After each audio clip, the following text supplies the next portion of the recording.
Shalom. Puji Tuhan, kita boleh kembali di tempat ini dengan sukacita daripada Tuhan. Saya percaya bahwa kita semua memiliki kerinduan untuk datang melihat bagaimana Tuhan bekerja di dalam kehidupan kita, dan kita percaya bahwa semuanya itu akan mendatangkan kebaikan bagi setiap kita yang rindu dan haus akan Dia. Kita akan membuka dalam firman Tuhan 1 Korintus 11 ayat 23 sampai dengan 25.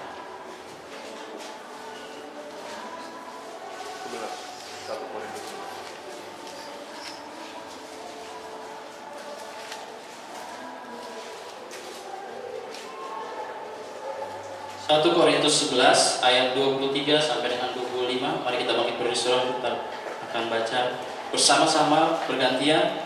Saya ayat yang ke-23, kemudian saudara selanjutnya.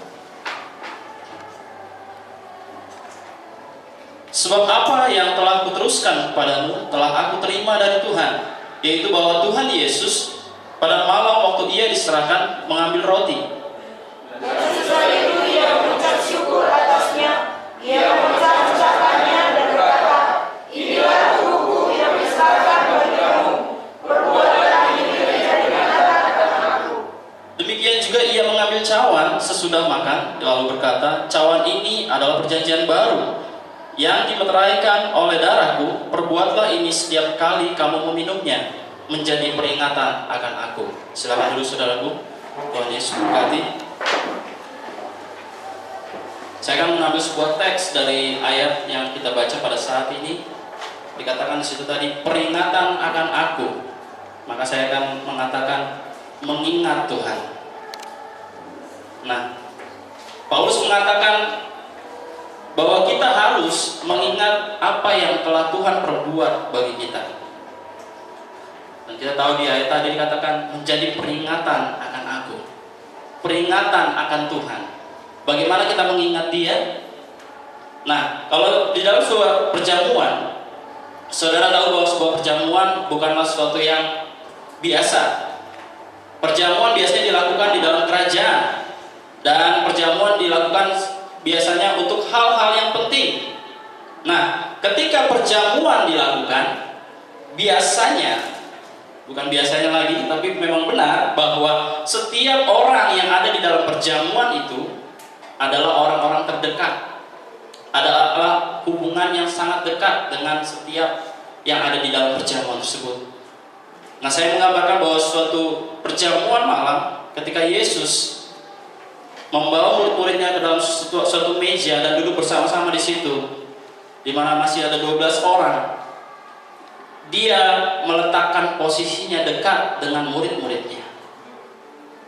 Nah, Tuhan melakukan ini supaya mereka mengingat apa yang Tuhan perbuat ketika mereka bersama-sama dengan Dia. Nah, kita juga tahu bahwa kita melakukan hal yang sama, sebab ini adalah perintah Tuhan sendiri, bahwa kita harus memperingati Dia, melakukan perjamuan. Nah, ketika kita melakukan hal yang sama, ada sesuatu yang harus kita lihat, bahwa suatu perjamuan adalah hubungan yang sangat dekat dengan Tuhan. Kita akan melihat apa saja yang menjadi persyaratan dari hal itu. Nah, Paulus mengatakan bahwa kita harus mengingat apa yang Dia lakukan bagi kita. Ingat bahwa itu adalah kasih karunia-Nya dan kemurahan hati-Nya. Tidak peduli apa yang saudara akan pernah lakukan, tidak ada tempat yang bisa mendekati apa yang Kristus lakukan untuk saudara. Nah, harus ada pencipta jika ada ciptaan. Amen. Nah, saudara diciptakan karena ada sang pencipta. Nah, begitu juga ketika Dia membuat segala manusia dan Dia melakukan pekerjaannya, maka manusia ciptaan itu akan melakukan pekerjaan yang sama dengan sang pencipta. Karena sang pencipta menciptakan sesuatu untuk memiliki suatu maksud. Nah, jika ada seorang menciptakan sebuah benda, kemudian dia menginginkan dari benda ini apa yang dia inginkan. Nah, begitu juga dengan kita, saudara-saudara, bahwa ketika Tuhan menciptakan kita, kita melakukan setiap pekerjaan yang Tuhan kehendaki. Nah, ini yang membuat kita harus mengingat kembali akan Tuhan. Apa yang Tuhan inginkan, apa yang Tuhan kehendaki dalam kehidupan kita. Nah, jika seorang pria melayani tujuan Allah, ada kebangkitan yang sama. Nah, karena Yesus setelah ia mati, ia bangkit pada hari yang ketiga. Maka di mana setiap pria yang melayani Allah akan juga bangkit dengan hal yang sama. Kenapa? Karena seorang dibaptis, saudara tahu, ketika dia ditenggelamkan, artinya mati. Secara rohani artinya mati. Dan setiap benih yang ingin tumbuh, kalau benih ditanam, dia harus mati dulu. Sehingga ada benih yang di dalamnya itu keluar menjadi tunas. Nah, ketika kita mati dalam baptisan itu, kita keluar dari air itu, maka kita sudah dibangkitkan, sudah dilahirkan lagi menjadi seorang yang baru. Bukan lagi yang dulu, bukan lagi yang pernah melakukan kesalahan, tetapi ketika mengingat Tuhan, mengingat akan di mana kita mati, maka kita akan selalu dibangkitkan di dalam Tuhan. Nah, dikatakan di sini, dan setiap makhluk hidup yang pernah mati dalam Kristus akan bangkit lagi. Saudara percaya ketika saudara dibaptis, maka saudara akan dibangkitkan lagi dalam hadiratnya, mengingat Tuhan bahwa Dia adalah kebangkitan dan hidup. Nah, perjamuan berarti berbicara kepadanya, mengingatnya. Setiap jam dari kita seharusnya suatu perjamuan, karena kehidupan ini memiliki hubungan yang erat dengan Tuhan. Jikalau itu tidak sangat berarti bagi kehidupan kita, maka ada suatu pertanyaan besar, siapakah kita ini? Jika hubungan yang erat tadi di dalam suatu perjamuan, maka seharusnya kita melengkapi kehidupan kita dengan firman, melengkapi kehidupan kita dengan setiap apa yang Tuhan ucapkan melalui firman-Nya, baik melalui utusannya, baik melalui setiap suratan yang sudah tertulis di Alkitab, setiap hal yang Tuhan nyatakan. Karena seperti yang sudah saya katakan, bahwa rahasia daripada firman Tuhan hanya satu, tentang Kristus. Mau saudara baca dari Kejadian sampai Wahyu, cuma satu intinya, tentang Kristus. Siapa Kristus? Orang yang diurapi. Nah, bagaimana dengan kita? Apakah kita orang-orang yang diurapi di akhir zaman?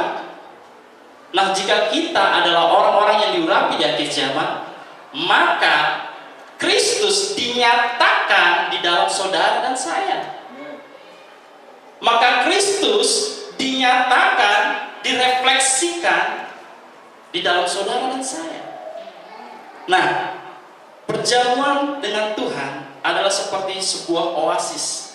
Saudara tahu oasis adalah di padang gurun, ada sebuah mata air di situ, kemudian ada pemukiman, orang tinggal di situ dengan kehidupan dari air itu, sumber mata air di padang gurun.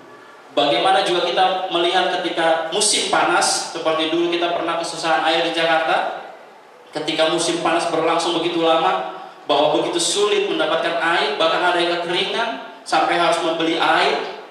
Nah, perjamuan seperti kita menikmati air pada saat itu. Kalau bagi orang luar pada musim semi, ketika dia menikmati mata air di dalam sebuah sumur, begitu kita minum, kita dipuaskan karena sudah sangat haus. Sudah kita tahu bahwa di akhir zaman ini manusia haus akan firman. Oleh sebab itu mereka harus menemukan sumber air dari kehidupan yang benar, supaya mereka dipuaskan dan mereka tidak lagi bersungut-sungut seperti Israel di padang gurun. Nah,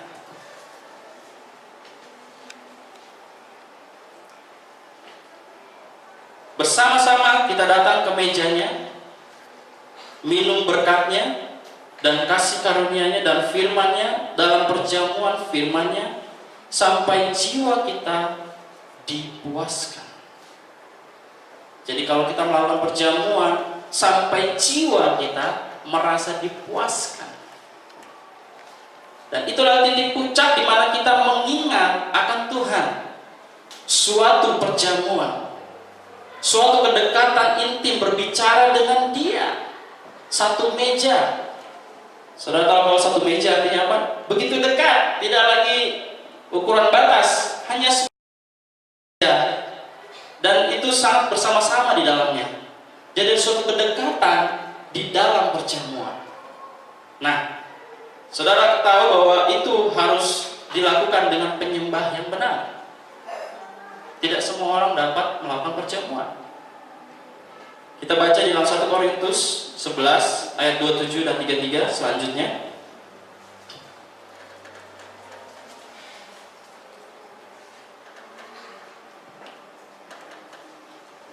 Jadi barang siapa dengan cara yang tidak layak makan roti atau minum cawan Tuhan, ia berdosa terhadap tubuh dan darah Tuhan.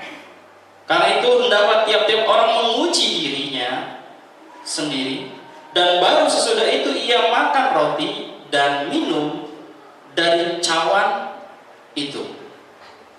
Karena barang siapa makan dan minum tanpa mengakui tubuh Tuhan, saya ulangi, karena barang siapa makan dan minum tanpa mengakui tubuh Tuhan, ia mendatangkan hukum atas dirinya sendiri.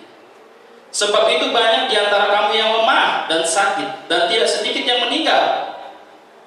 Kalau kita menguji diri kita sendiri, hukuman tidak menimpa kita.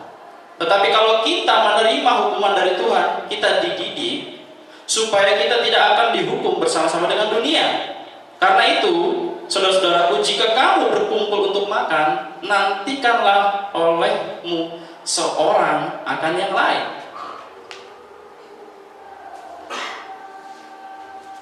Makanya kita masih menantikan saudara-saudara kita yang belum dibaptis, supaya ketika melakukan perjamuan kita lengkap. Amen.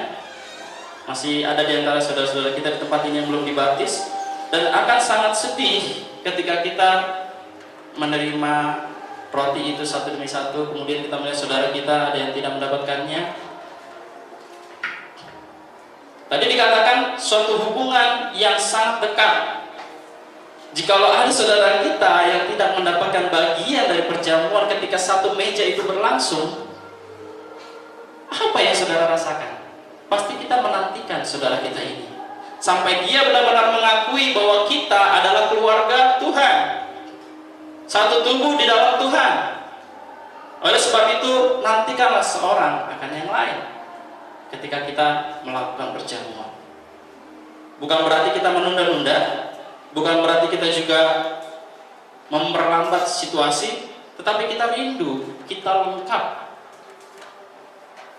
perfect, sempurna. Kelengkapan itu adalah sempurna. Dalam 7 kebajikan itu dikatakan juga bahwa semuanya sempurna. Nah, yang harus kita lihat adalah ketika perjamuan berlangsung, kita bukan hanya sekedar makan roti yang halal.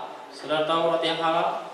Roti yang tidak beragi, roti yang benar-benar kudus, yang melambangkan bahwa itu adalah tubuh Kristus tanpa suatu pengkelamiran apapun.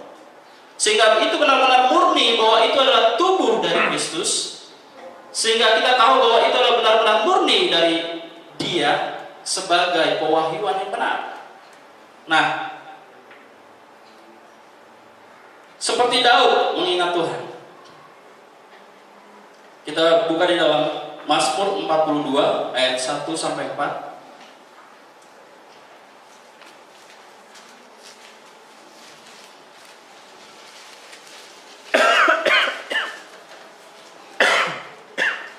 Sebelum kita menuju ke hal itu, saya akan mengingatkan kembali bahwa perjamuan bukanlah suatu hal yang biasa. Sehingga kita diharuskan untuk benar-benar menguji diri kita.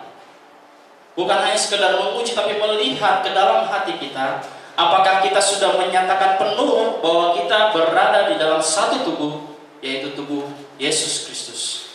Jikalau itu benar-benar meragukan, jikalau itu benar-benar diragukan di dalam diri kita, maka jangan pernah mencoba melakukannya. Sebab tidak banyak yang meninggal. Sebab banyak juga yang sakit, meninggal, kemudian terjadi sesuatu dalam hidup dia. Nah, makanya kita harus menguji benar-benar apakah kita sudah menjadi bagian di dalam tubuh Tuhan. Nah, Daud sendiri mengingat Tuhan. Di dalam Mazmur 42 ayat 1-4, untuk pemimpin biduan nyanyian pengajaran Bani Korah, seperti rusa yang merindukan sungai yang berair, demikianlah jiwaku merindukan Engkau, ya Allah. Jiwaku haus kepada Allah yang hidup. Bilakah aku boleh datang melihat Allah? Air mataku menjadi makananku siang dan malam. Karena sepanjang hari orang berkata kepadaku, di mana Allahmu? Ketika dia sudah melepaskan posisinya sebagai seorang raja, di manakah Allahmu? Ketika kita sudah melepaskan posisi kita di dalam manusia yang sebelum dibaptis ini, di manakah Allahmu? Maka ketika kita masuk ke dalam pembaptisan, ketika dikatakan di mana Allahmu, Dia dekat dengan saya. Amen. Dia dekat dengan kita. Sebab kita sehari-hari melakukan perjamuan dengan Tuhan, berbicara kepadanya. Nah, air mataku menjadi makananku siang dan malam. Daud selalu merenungkan itu dengan menangis, karena dia tahu posisinya. Ketika dia sudah melakukan kesalahan, dia mengingat bahwa Tuhan menjauh darinya, Tuhan pergi dari hadapannya, sehingga dia merasa di mana? Di mana? Dia mengingat kembali ketika Tuhan bekerja di dalam hidupnya. Ketika hanya sebutir batu kecil yang sudah benar-benar dilicinkan sedemikian rupa seperti batu akik ya saudara, licin sekali. Ketika itu dilemparkan ke Goliat, karena benar-benar licin, sehingga kalau dia benar-benar tepat di dahinya, padahal ini ada tulangnya saudara ya, kalau memang benar-benar tepat, maka itu akan begitu menusuk ke dalam, lurus sampai dengan ke kepalanya. Begitu dia melicinkan batu itu, dia benar-benar memproses dirinya untuk benar-benar melihat ada kekuatan Tuhan di dalam dia, dan Tuhan beserta dengan dia. Dan ketika dia melihat bahwa Tuhan menjauh darinya, dia mengingat akan Tuhan. Ketika kita benar-benar jauh darinya, kita harus mengingat kembali akan Dia, supaya jangan kebablasan. Nah, inilah yang hendak ku ingat, dikatakan Daud. Sementara jiwaku gundah gulana, bagaimana aku berjalan maju dalam kepadatan manusia di keramaian, saudara, mendahului mereka melangkah ke rumah Allah. Ketika dia menuju ke bait Allah, banyak orang berbondong-bondong dan dia di situ berjalan, dan sedangkan posisinya sudah tidak seorang raja lagi. Ya, gundah gulana. Kemudian dengan suara sorai-sorai dan nyanyian syukur, udah di dalam keramaian mereka bersorak-sorak lagi. Kemudian Daud melangkah, karena dia harus mengingat Tuhan, supaya kehidupan yang ketika dia jatuh, itu terlupakan. Walaupun itu berbekas, seperti kalau sebuah kayu kalau kita sudah paku terus kita cabut lagi pakunya, itu berbekas walaupun pakunya sudah dicabut. Tetapi bagaimana kerinduan Daud untuk melupakan semuanya itu dan mengingat Tuhan. Nah, ketika kita diperhatikan sebuah perjamuan, kita mengharapkan bahwa kita sedang mengingat Tuhan dengan benar, sebagai penyembah yang benar. Menguji diri kita apakah kita sudah layak melakukannya. Nah, ketika gereja sampai ke tempat itu, di mana Kristus sangat berarti bagi kita, bahwa kita haus untuk masuk hadiratnya satu dengan lainnya, itu adalah hidup yang memberi kekuatan.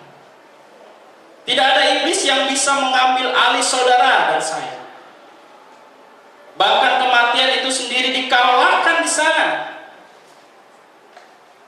Ketika dia mati di Kalvari, kita mengingat bahwa tubuhnya sebagai roti, darahnya sebagai air itu, cawan itu. Kita mengingat kembali kematian Kristus. Tapi di luar itu kita harus tahu bahwa dia bangkit pada hari yang ketiga. Dan juga kita tahu bahwa kita sudah juga dibangkitkan setelah melakukan perjamuan itu. Jadi saudaraku, jikalau kita sudah melakukan perjamuan, tidakkah ada suatu perubahan yang nyata dalam hidup kita? Ya, seharusnya kita begitu dekat dengan dia. Nah, dia adalah satu-satunya yang melakukan hal-hal ini bagi kita. Kita harus mengingatnya. Ketika kita mengingatnya, itu mengingatkan kita pada bangsa Israel yang keluar dari Mesir menuju tanah perjanjian. Ketika mereka di padang gurun, tidak ada air, banyak dari mereka yang mati, banyak dari mereka yang kemudian binasa di padang gurun itu, karena mereka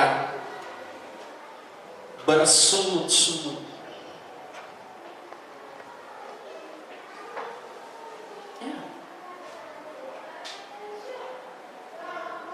Dan ketika Musa melihat ada batu muncul di sana, dia memukul batu itu, maka mereka berkelimpahan air.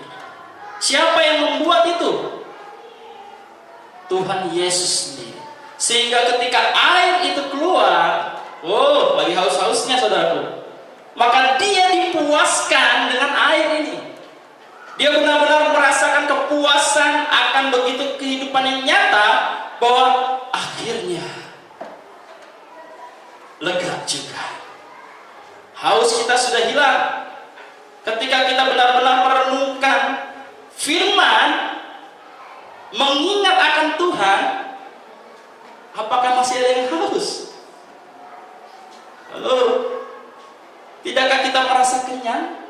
Dipuaskan? Nah, kalau itu adalah suatu hanya pernyataan biasa, buat apa kita melakukan dengan susah payah, saudara?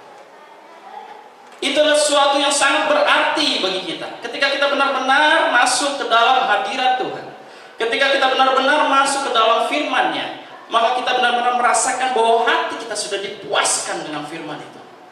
Nah, itulah karena begitu besar kasih Allah akan dunia ini, sehingga Ia telah mengaruniakan anaknya yang tunggal.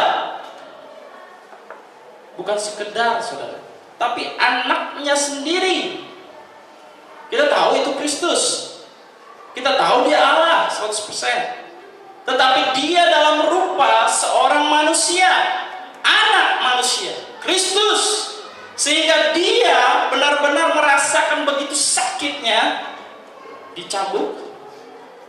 Ketika dia benar-benar merasakan begitu sakitnya dipaku tangannya di kayu salib, dia benar-benar manusia 100%, sama seperti saudara dan saya.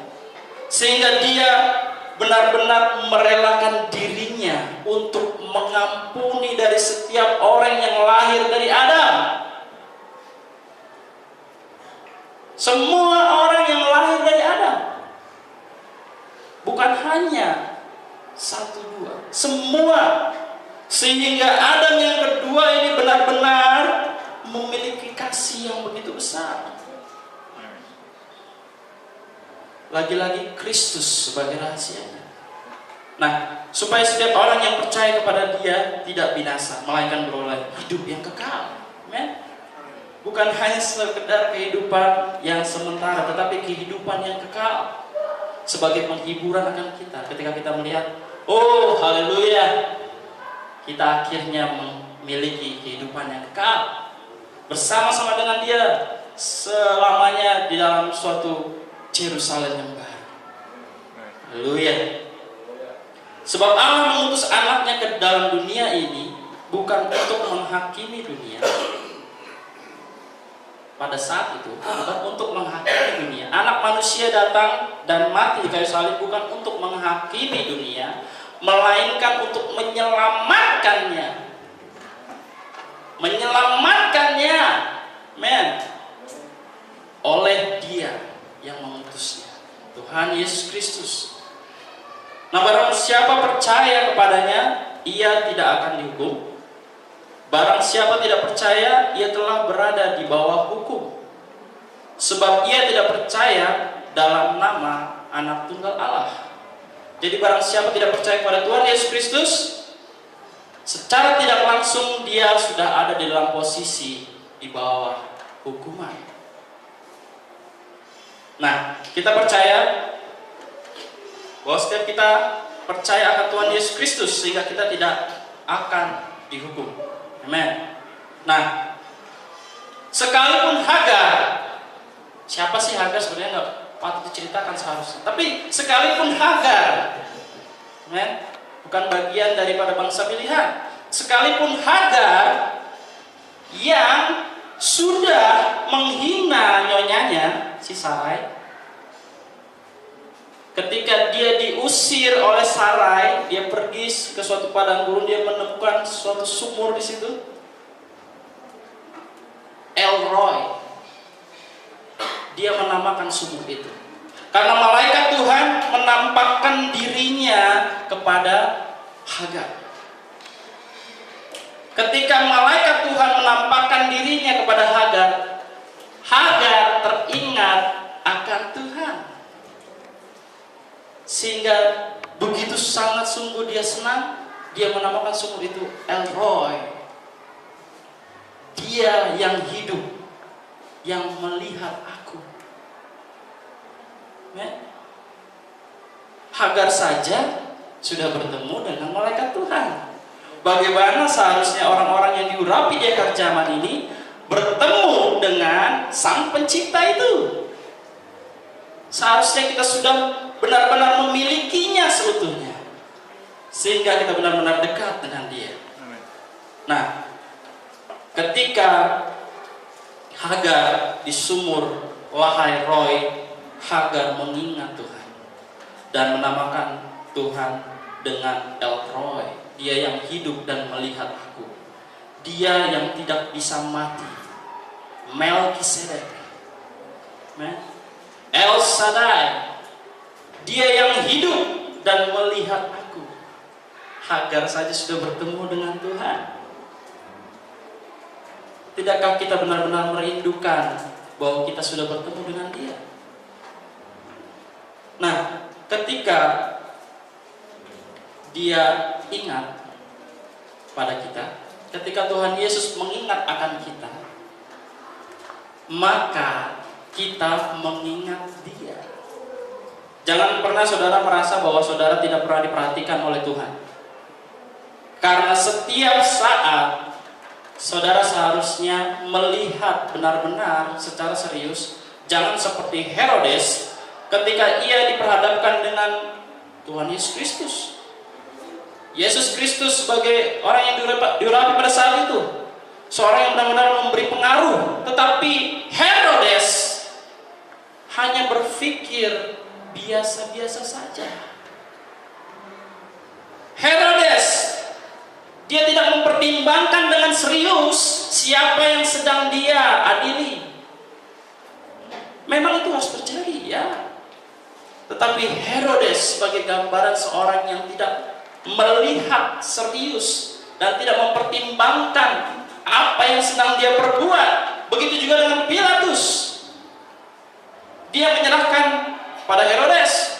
Dia ingin mencuci tangannya. Dia ingin membersihkan namanya.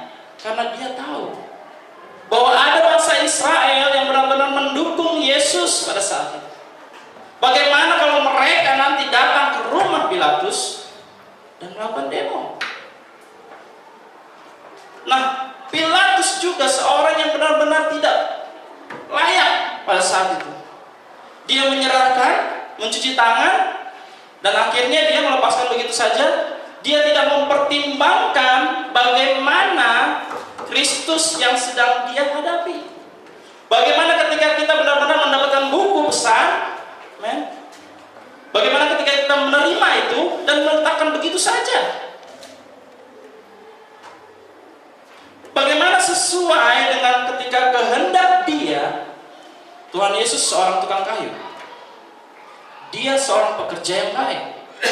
Sehingga ketika Tuhan menciptakan suatu ciptaannya, maka si ciptaannya melakukan pekerjaannya. Ketika Tuhan Yesus melakukan pekerjaannya, dia melakukan pekerjaannya dengan baik. Dia membangun. Dia seorang tukang kayu dan membangun pastinya. Nah, begitu juga dengan kita, seharusnya merefleksikan bahwa kita seorang teknisi yang benar-benar baik, pekerja yang baik, yang tidak mengecewakan Tuhan. Apalagi kalau kita mengingat Tuhan. Oh, begitu sungguh sangat ingin meledak rasanya ketika kita berada dalam suatu kondisi yang luas, kita ingin berteriak, Tuhan! Oh, begitu rindunya kita akan Dia. Begitu kita sangat mengingat akan Dia. Ya, perjamuan setiap hari, bukan hanya perjamuan pada saat kita berkumpul, kita minum cawan dan juga makan roti, tidak. Tetapi setiap saat ketika kita berbicara dengan Dia melalui doa, ketika kita membaca firman-Nya, ketika kita melihat pesan-Nya, kita sudah berbicara dengan Dia, dekat dengan Dia, dan mengingat akan Tuhan. Berarti kalau kita tidak membaca, kita tidak ingat Tuhan. Nah, ketika Herodes menginginkan hiburan sebagai pengganti daripada kasih karunia, tahu saudara bahwa ketika Yesus diperhadapkan oleh Herodes di situ, dijadikan sebuah bahan tontonan.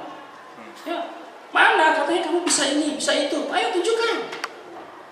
Dia mengganti Yesus Kristus yang adalah benar-benar Tuhan 100%, Kristus, dan juga dia benar-benar manusia 100%, anak manusia yang benar-benar diutus oleh Allah. Amen. Dia tidak mempertimbangkan dengan serius siapa yang sedang dia adili pada saat itu. Oh, Herodes. Seharusnya itu tidak ada dalam diri kita. Dia mengganti kasih karunia dengan hiburan. Seharusnya dia pada saat itu, ya udahlah, dilepas aja. Walaupun itu akan menggagalkan firman Tuhan. Tetapi Herodes sudah tercatat sebagai gambaran di mana seorang yang tidak serius, seorang yang tidak mempertimbangkan apa yang dia lakukan. Seharusnya kita benar-benar serius menghadapinya. Seharusnya kita benar-benar serius mengingat akan Tuhan. Bangun pagi, kemudian kita berdoa, mengambil Alkitab kita, buku pesan kita, membacanya satu bait saja, sudah mengingat akan Tuhan. Ketika kita siang di kantor, oh lagi waktu istirahat, kita melihat di dalam komputer kita, kitab kita, ataupun kita membawa handphone, ada Alkitabnya di dalam, kita membaca satu ayat saja, kita sudah mengingat akan Tuhan. Begitu setiap hari, Perjamuan dilakukan setiap hari bagi kita. Nah, itulah yang dilakukan orang-orang saat ini. Seperti Herodes, dia tidak mempertimbangkan dengan serius apa yang sedang dia perbuat. Jangan sampai gelar mempelai Kristus yang sudah kita sandangkan, yang sudah kita pegang, namun membiarkan setiap firman-Nya berlalu. Jangan sampai setiap kita hanya mengandalkan pikiran kita sendiri. Kita harus benar-benar serius di dalamnya, mengingat akan Tuhan. Haleluya. Nah, mari kita ingat Kristus, bahwa Dia sama kemarin, hari ini, dan selamanya. Jangan menunggu sampai waktu saudara habis dan tidak memiliki kesempatan untuk memperbaiki apa yang sudah salah yang pernah kita lakukan. Mari kita ingat Kristus. Ada suatu kutipan dalam buku Suatu Dari Tanda. Ingatlah, Israel melakukan perjalanan. Apakah Anda tahu bahwa mereka berjalan begitu jauh? Dekat, saudara. Seharusnya sudah sampai. Kau sampai 40 tahun. Apakah Anda tahu mereka berjalan begitu jauh? Tidak, mereka dekat. Nah, mereka seharusnya sudah. Mereka hanya sejauh 40 mil yang bisa ditempuh dalam jam kalau pakai mobil. Kalau jalan kaki nggak tahu ya saudara, bisa berhari-hari. Tapi nggak sampai 40 tahun. Kenapa hal ini terjadi? Sekali lagi, karena mereka mulai bersungut-sungut. Oh Tuhan, kok bisa begini kehidupan saya? Kok cuman ini yang saya punya? Kok cuman ini yang saya dapatkan? Emang kamu sudah melakukan apa untuk Tuhan? Hah? Sejauh mana saudara pernah melakukan yang terbaik untuk Tuhan? Tidakkah seharusnya kita mengoreksi diri kita sebelum kita melihat kepada orang lain? Bukankah seharusnya kita melihat balok di mata kita sebelum kita melihat ada kelemahan di orang lain? Seharusnya mereka sudah sampai, hanya tinggal beberapa hari lagi. Tetapi mereka bersungut-sungut, oh nggak ada air. Mana air? Dan kita merindukan, mana mukjizatnya di zaman ini? Kok nggak ada kelihatan? Mana karunia-karunianya? Apakah saudara bersungut-sungut? Seharusnya saudara melihat bahwa itu adalah ujian bagi saudara. Ujian bagi kita semua, bukan hanya sekedar melihat ada suatu mukjizat, tetapi apakah proses itu membuat Anda bertumbuh? Apakah proses itu membuat Anda bertambah maju di dalam firman? Nah, tidakkah ketika kita haus akan firman, oh mana air Tuhan, mana air itu Tuhan, lalu Dia memberikan pesannya, lalu Dia memberikan Alkitabnya, sudah ada semua, hanya tinggal minum supaya kita dipuaskan, supaya kita benar-benar melihat bahwa air itu berguna bagi kehidupan kita. Nah, betapa mereka tidak tahu sama sekali. Bangsa Israel tidak tahu sama sekali ketika mereka bersungut-sungut, mereka binasa di padang gurun itu. Apalagi mereka harapkan. Bukankah hanya 2 yang dari tanah Mesir sampai dengan tanah Kanaan yang berhasil, walaupun yang lainnya lahir di padang gurun? Bukankah hanya 2 sebagai peramal dari antara 1 juta yang selamat sampai kepada tanah Kanaan? Karena Kaleb dan Yosua tidak pernah bersungut-sungut. Dia hanya enggih Tuhan. Oh, hanya ini, terima kasih Tuhan. Oh, cuma segini doang, terima kasih Tuhan. Dan diberikan luar biasa, jadi lupa akan Tuhan. Seharusnya dari hal kecil kita selalu terima kasih Tuhan. Sampai hal besar pun terima kasih Tuhan, karena Dia mempercayakan sesuatu kepada Anda. Nah, mereka hanya sejauh beberapa hari perjalanan, tetapi mereka mulai bersungut-sungut dan ingin melakukan sesuatu yang berbeda. Kita merasa tidak ada mukjizat lagi. Kita merasa tidak ada lagi suatu kebangunan rohani. Lalu kita ingin yang berbeda.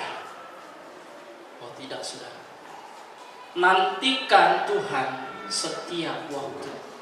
Jangan pernah menganggap setiap saat yang kita hidupi, yang kita alami pada saat ini, tidak ada kuasa roh. Jangan pernah menganggap hal itu, saudara. Sebab dari hal terkecil pun seharusnya kita sudah melihat bahwa kita sudah begitu dibuat nyaman oleh iblis. Dibuat, oh saya udah mempelai, ya udah selesai beres, nggak perlu lagi ngapa-ngapain. Dan seharusnya kita melihat bahwa diri kita sudah seberapa sih tingkatannya, sudah sejauh mana sih kita benar-benar mengenal akan Dia. Kita harus mengingat Tuhan. Kita harus mengingat Kristus yang telah mati di Kalvari untuk orang yang benar-benar serius di dalam firman. Amen. Nah, mereka tinggal selama 40 tahun di padang gurun dan binasa di atasnya. Itu benar, sebab mereka tidak percaya. Tuhan berkata, mereka bukan berbicara menentang engkau, Musa.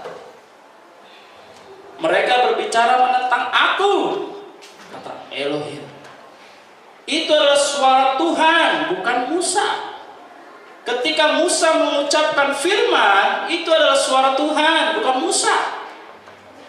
Ketika sesuatu terjadi di dalam diri kita, mendapatkan suatu pesan, seharusnya kita melihat apakah itu suara Tuhan atau bukan.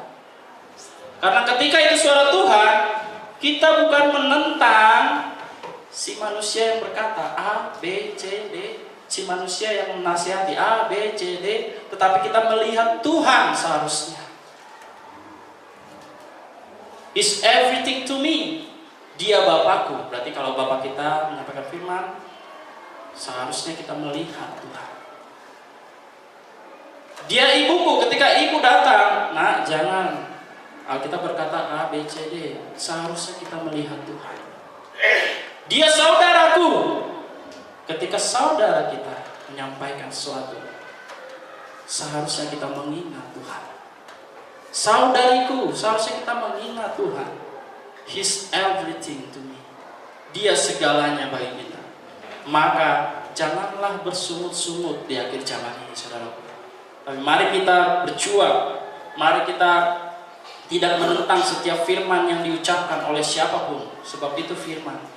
Karena kita percaya bahwa setiap firman, bahkan Yesus sendiri, Dia tidak pernah menolak anak iblis. Apakah ketika iblis mengatakan, kan ada tertulis, ketika kau jatuh dalam hubungan baik ini, maka malaikat surgawimu. Tuhan tidak pernah menentang itu. Ya, memang benar. Tetapi Dia mengatakan ada tertulis. Tetapi tidak menentang apa yang iblis katakan. Maka ketika musuh kita, ketika seorang yang tidak kita inginkan, ketika seorang yang tidak kita sukai berkata firman, jangan pernah menentang itu, saudara. Sebab itu firman. Amen.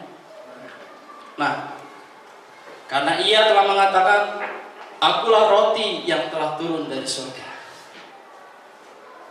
Kalau misalkan roti duniawi bisa binasa, tetapi roti dari surga kekal. Kita menikmati firman yang kekal. Kita menikmati setiap pesan yang kekal. Jangan pernah lagi bersungut-sungut. Amen. Haleluya. Demikian firman Tuhan. Tuhan Yesus berkati. Saya percaya bahwa setiap hal yang baik dalam diri kita bisa dikeluarkan. Karena apa dikatakan? Hendaklah kebaikanmu diketahui semua orang. Jangan pernah menutup-nutupinya. Kalau Anda bisa, lakukan saja yang terbaik yang bisa Anda lakukan. Ketika seseorang mempercayakan kepada saudara, jangan pernah mengatakan saya belum siap. Katakan saya siap dan saya mau melakukan.